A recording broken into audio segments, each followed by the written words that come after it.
Hoje queremos falar do tempo. E isso está lá na carta de Paulo aos Romanos, capítulo 13, versículo 11. Conhecendo o tempo, já é a hora de despertar do sono. Uau! Estamos em 2024, é isso aí, é hora de despertar, acordar, perceber, estar atento para não menosprezar as oportunidades que o Espiritismo nos apresenta. O divino convite para o Evangelho de nosso Senhor Jesus Cristo. Nos aproximar de Jesus, ganhar intimidade com Jesus, para poder viver o seu modelo de vida. Essa reflexão, esse apelo de Paulo às comunidades cristãs lá em Roma, do primeiro século dessa nossa era, se estendem para nós hoje aqui também. Valorizar o tempo de evoluir, de se educar. Esse mesmo agora que estamos usufruindo. Chegamos em 2024. Então esse é o tempo. É nesse nosso atual contexto em que estamos. Sair desse estado de sonolência, despertar, acordar é inadiável. Essa realização, essa atitude não se dá somente quando tudo parece bem, mas sim quando sucedem as ocorrências desafiadoras.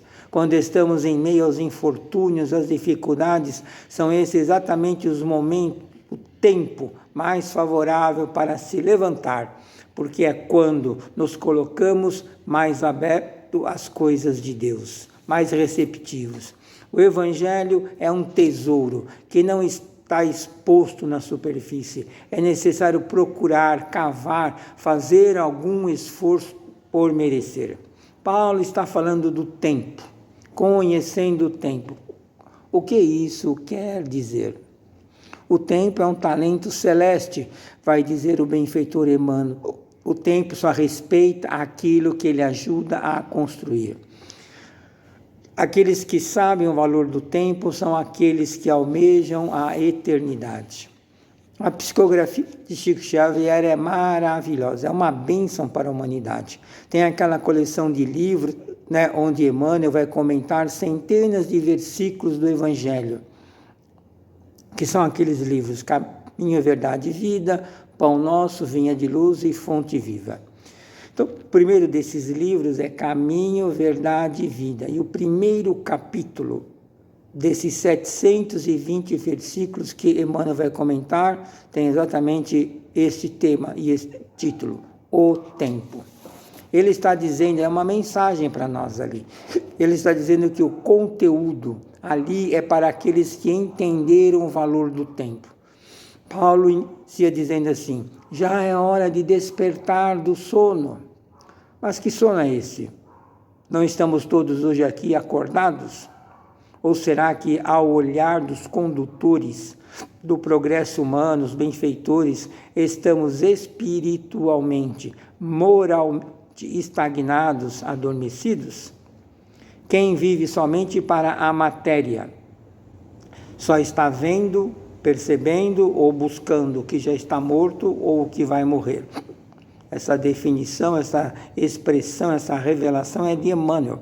Quem está só vivendo para a matéria, acordar e trabalhar, voltar, comer, dormir, acordar, trabalhar, só procurando as suas coisas, as coisas materiais, os interesses imediatos, ou seja, só está em busca daquilo que sabe que um dia não vai mais poder contar, não vai mais poder ter, não estará mais nas suas mãos, e que aflição isso não gera no coração. Que angústia não vive uma pessoa que o tempo todo está buscando aquilo que ela sabe que não vai mais ter um dia. Ela não consegue viver equilibrada. Muitas das pessoas estão convencidas das verdades do Evangelho, mas bem poucas são as convertidas ao Senhor das verdades. Conversão é mudar de direção. Tem muita gente que está convencida, olha, eu sei que é para lá, eu sei que é bom, eu sei que é tudo certo, mas estão convertidas. Mudaram a direção da vida.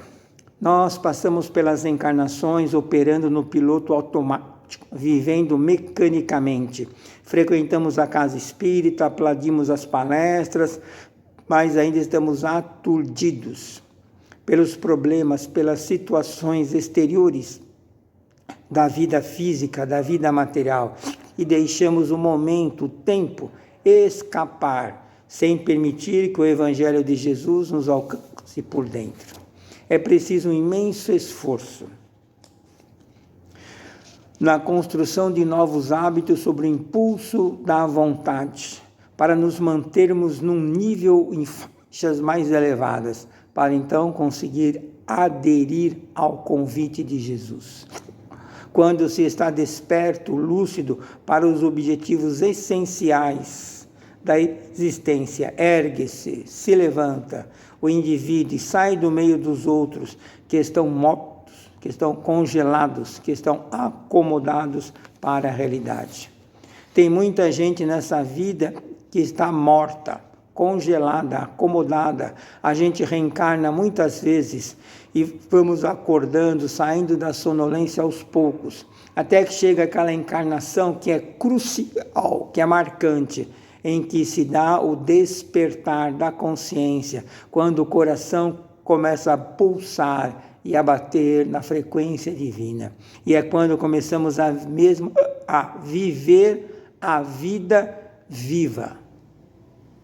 Viver a vida viva. Viver é acordar. Acordar é ir trabalhar. E trabalhar, aqui é o trabalho da consciência. É trabalhar com o coração. É o trabalho das mãos conscienciais.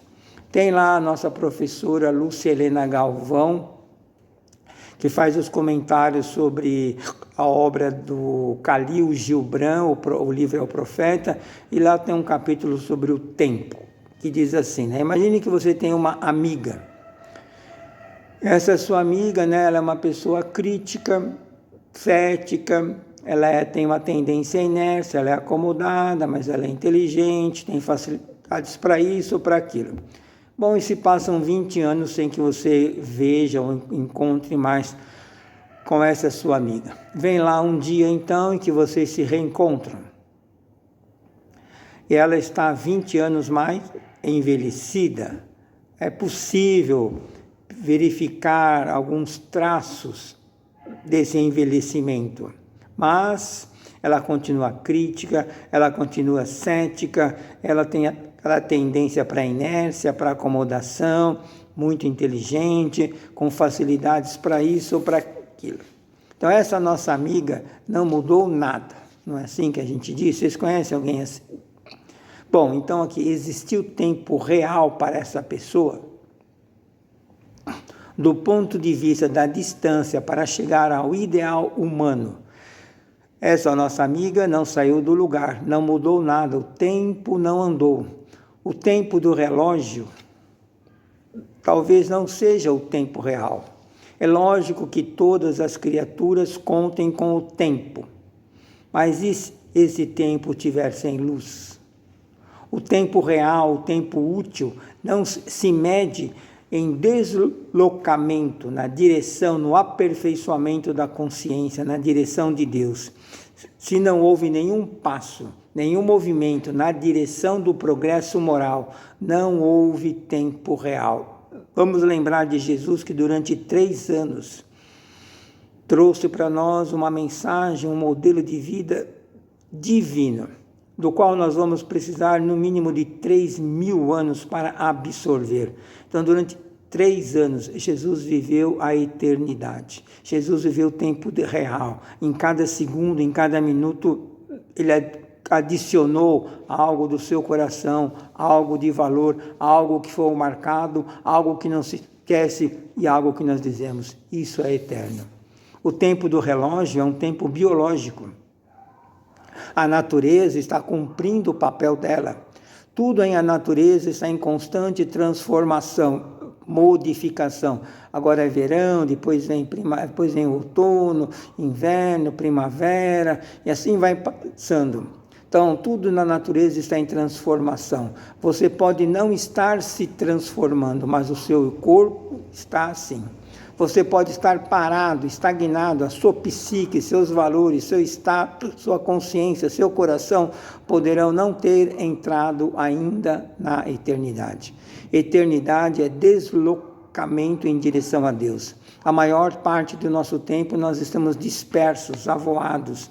Viver é consciência. Viver em piloto automático, existir por existir, fazer mecanicamente não é viver. Não existe vida sem consciência. O tempo não anda, é tempo zero. Se fizermos agora, assim, uma pausa para pensar no nosso futuro. De quanto tempo será esse nosso futuro que estamos pensando, que você está pensando aí agora? Daqui uma semana, daqui um ano, daqui 10 anos? E se você pensasse assim, no final da vida, o que eu vou entregar, qual vai ser o resultado? Então, se eu estou pensando em 1 ano, 2 anos, eu estou tendo um raciocínio do tempo biológico, que não é o verdadeiro. Mas se eu estiver pensando no final da vida, no resultado, no que eu vou entregar, aí eu estarei pensando no tempo real, no tempo da eternidade. Isso sim é pensar qual é o resultado da sua vida. O que Deus espera de nós. Será que alguma vez pensamos o tamanho de uma vida? Então nós nos apavoramos com a morte porque não elaboramos nada naquela dimensão, só piloto automático. Não teremos talvez quase nada para entregar e isso talvez possa nos apavorar. Crescer por fora não significa crescer por dentro. Nós espíritas sabemos que a idade da alma não é medida pela idade do corpo.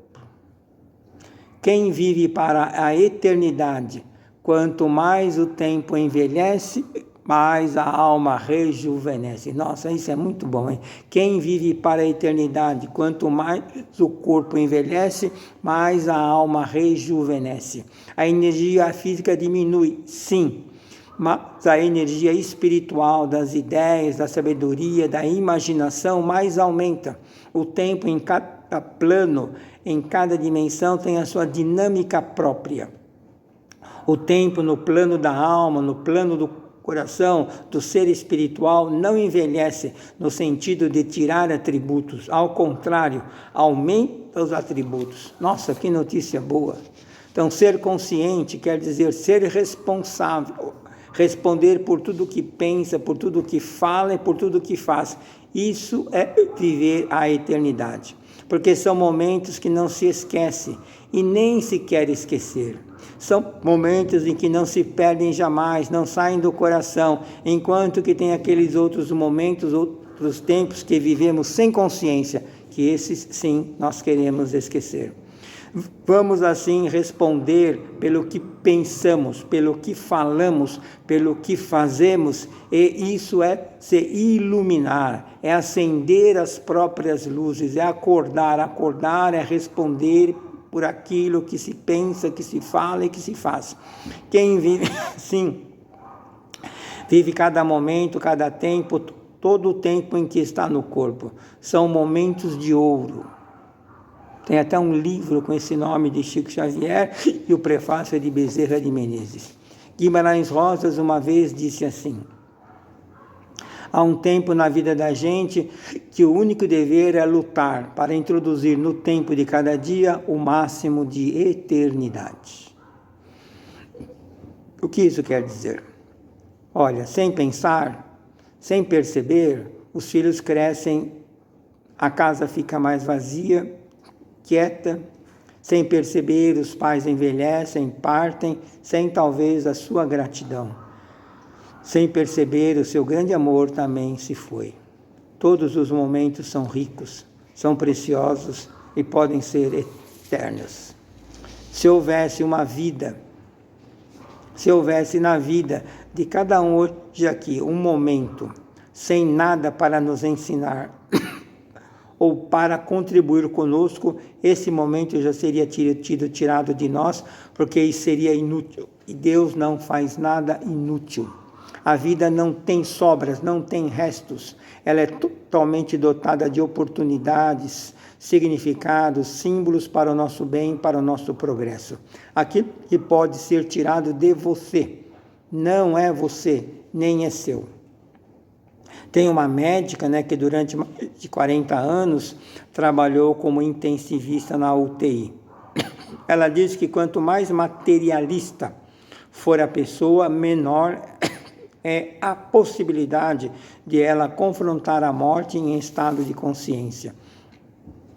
Essas pessoas fogem para o coma, para a inconsciência, para a alienação, para a perda de lucidez, porque tudo aquilo com a qual elas se identificaram durante a vida está prestes a se perder. E nesse momento a consciência fica sem base. Mas quando a pessoa tem alguma vida interior, algum grau de espiritualidade, ela fica serena, ela confia, porque ela tem algo que ninguém pode tirar e sente que não vai perder. A consciência se assenta nisso e a faz encarar a morte com lucidez. Se existe algo grande dentro de mim, como eu posso ser pequeno? Se existe algo eterno dentro de mim, como eu posso ser mortal ou temporário? Aquilo que somos de melhor e mais valioso não está no tempo do relógio. Só as coisas temporárias, passageiras, estão no tempo do relógio. A nossa identidade verdadeira está acima do tempo. Se me identifico com valores eternos, o tempo só me ajudará. Então, o que eu faço com o meu tempo?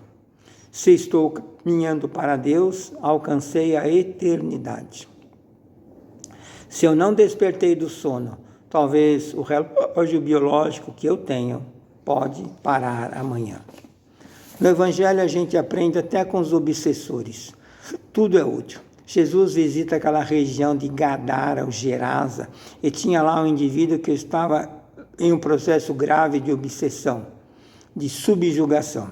Quando Jesus se aproxima, aquele espírito se incomoda com a presença da luz. E então se estabelece um pequeno diálogo até que Jesus pergunta: qual é o seu nome? E ele responde: Legião, porque somos muitos. Então, será que é só essa resposta? Mas se olhando por um outro ângulo, essa resposta por um sentido mais amplo, simbólico, esse Espírito, na verdade, está nos ensinando algo muito importante. Que cada um de nós em si somos uma legião, um conjunto imenso de vidas, experiências, histórias, posições sociais. De fato, realmente, à luz da reencarnação, esse diálogo com Jesus se expande e ganha dimensões surpreendentes. Então, dentro de mim, tem uma legião de personas, de personalidades que eu fui, que eu usei, que eu me vesti em centenas e centenas de encarnações que eu já vivi, que eu já tive. Tem lá uma obra de Chico Xavier, escrita em parceria com Valdo Vieira, cujo título é O Espírito da Verdade. Lá no capítulo 18 tem uma mensagem de um grande espírita aqui do estado de São Paulo, que ajudou bastante na Federação Espírita de São Paulo, lá pelos anos de 1930, mais ou menos. Ele era um médico homeopata. O nome dele é Militão Pacheco. E o título da mensagem que ele nos envia é O Espiritismo Pergunta para Você. E essa mensagem ela tem tudo a ver com o que nós estamos falando aqui hoje, com o despertar, com o tempo, e vamos utilizar ela para encerrar essa nossa reflexão. Ele vai dizer assim: você já viveu, como todos nós, incontáveis vezes, e traz no âmago as conquistas alcançadas em um longo percurso que ronda há milênios. Ele está dizendo que nós já reencarnamos milênios e milênios. Estamos falando assim, mais de 20, 30 mil anos estamos reencarnando. E que temos lá dentro de nós tudo isso, guardado, registrado. Ele ainda fala, tua mente possui na cripta da memória recursos enciclopédicos da cultura de todos os grandes centros do planeta. Teu perispírito já se revestiu com porções de matéria de todos os continentes. Tuas irradiações, através das roupas que te serviram, já marcaram todos os salões da aristocracia, como também os trapos de miséria de todos os lugares da terra.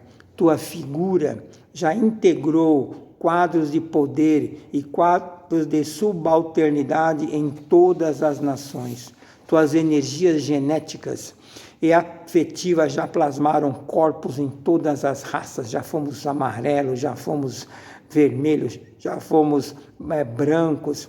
Tua voz já expressou o bem e o mal em todos os idiomas. Já falamos todas as línguas desse mundo. Teu coração já pulsou no ritmo de todas as paixões. Teus olhos já se deslumbraram diante de todos os espetáculos deste mundo, desde os mais belos até os mais horríveis. Teus ouvidos já registraram todos os tipos de som que existem na terra. Teus pulmões já respiraram o ar de todos os climas. Tuas mãos já retiveram fortunas incalculáveis e já dissiparam fortunas inenarráveis em todos os tipos de moeda. Tuas emoções já passaram por todos os traumas possíveis do renascimento. Você já renasceu tantas vezes, já viveu tantas as emoções, experiências, tantas emoções, e também já morreu centenas, milhares de vezes, e todas as emoções, tudo aquilo que se sentiu já passou por você. E então, hoje, aqui, nesse início de 2024, o Espiritismo pergunta para você hoje: